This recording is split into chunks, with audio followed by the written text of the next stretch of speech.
Hello, awesome people. I hope you're having a great day today. Today we're taking a look at this short story. It's called Spawn of the Green Abyss. It's published in this collection that we've been doing a deep dive into. It's written by C. Hall Thompson.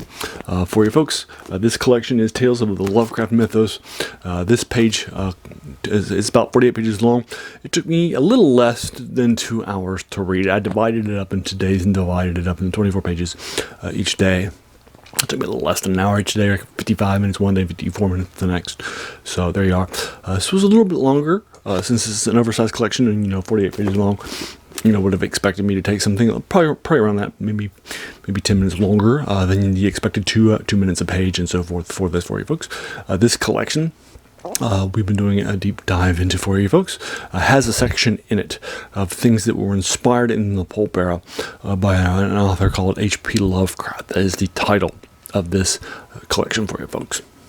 So he was publishing a lot of things during the Pulp Era, particularly in the late 20s, with a short story called The Call of Cthulhu that sort of put a lot of the things together. He had introduced a character called Cthulhu that the Cthulhu mythos is named after, and then he has also some other things that he included in various places here and there. He also regularly incorporated things from other writers like Clark Ashton Smith's Pythagoras or Robert E. Howard's stuff, and vice versa. He would also encourage other writers to use his stuff too. So it was very, very popular stuff during that era. So there are some people that were writing not in the Cthulhu mythos, and that's what this section now, but just generally inspired by him. For example, we did The Scourge of Behemoth, my favorite one in this section for you folks. That definitely feels like it was inspired by the Call of Cthulhu. This one has some Call of Cthulhu stuff, and the key name bad guy characters in here have names that are similar to ones that are in the Cthulhu mythos, and so forth. So it does feel like that. Also, one of the characters has a description that's not all that unsimilar to H.P. Lovecraft's deep ones in the Shadow over Innsmouth for folks. It was also published a few years later, and one of the last things that he had published. So before he died in 1937. So there's a lot of definite influence in the Spawn of the Green Abyss for you folks. I enjoyed it. It's probably a little too long.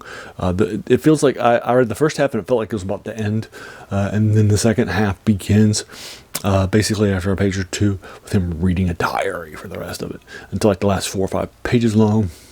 And I feel like that diary reading is needed. I think it's definitely valuable since it answers a lot of questions that was set up. But I feel like it was just too long for the 48 pages.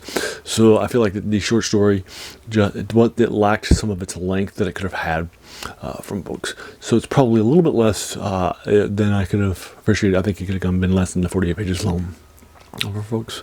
So I'm probably going to be giving this more like a 6.5 or 7 out of 10 instead of something better. But it's definitely well written, and I enjoy the things that happened and so forth. But even though it's not in the Cthulhu mythos, it does feel a little derivative of Lovecraft's works in a few places here and there. So I can't give it, like a huge number like 8 or 9 or 10 or something like that, right?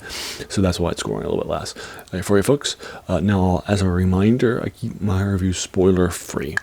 Since this was published in the Pulp Era, the last year right now that is available for copyright is 1928. So I'll see if this is available online. Some of the short stories in this collection aren't, even though some of them are in that era, because they just aren't that popular. Many Cthulhu, they weren't a Cthulhu mythos, right? So a lot of mythos fans like myself have never actually read them, right? So, until they picked up this collection, right, they might not have ever heard of them or the authors and such. They just haven't survived. So it might not be, not because available, not because it's past its copyright date, and it's still, but just because there's a lack of interest and so forth. But I'll see if I can find Spawn of the Green Abyss for you folks. I'll try to see if I can find it for you online and so forth. But I'll definitely link you to this collection that was published in the mid-90s. I picked it up when I was doing my deep dive into H.P. Lovecraft. Since I was, I came across him in my early junior year in college when I was at West Virginia University.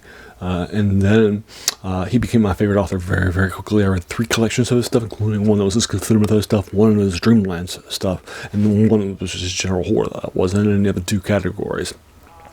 And I liked it so much, I started picking up collections like this that were contemporaneous to when I was in college.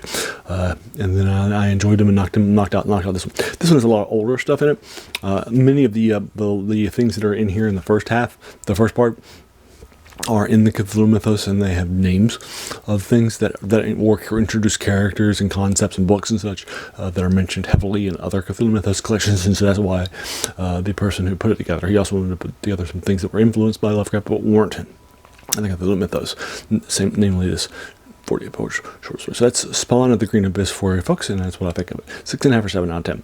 So what did you think? Have you read it? If so, what did you think about it? Let's talk in the comments below if you agree or disagree with my rating. I think it's better or worse. Or if you want to talk about spoilers, let's do that too. As a reminder, this channel's name is The Worst Thing About New Books, which is a quote by a French philosopher named Jacques Schubert, who said that the worst thing about new books was that they kept us from reading the old ones, and this is definitely an older work. And then if you enjoyed this, why not hit that subscribe button? There's going to be a lot more to follow. And then finally, I just want to thank you so much for taking some time out of your day and investing in watching my video. We all have so many things that are happening in our lives, and we're pulled in so many different directions. So the fact that you spent this time with me, that's incredibly humbling, and I appreciate it. So thanks again, and have an amazing day.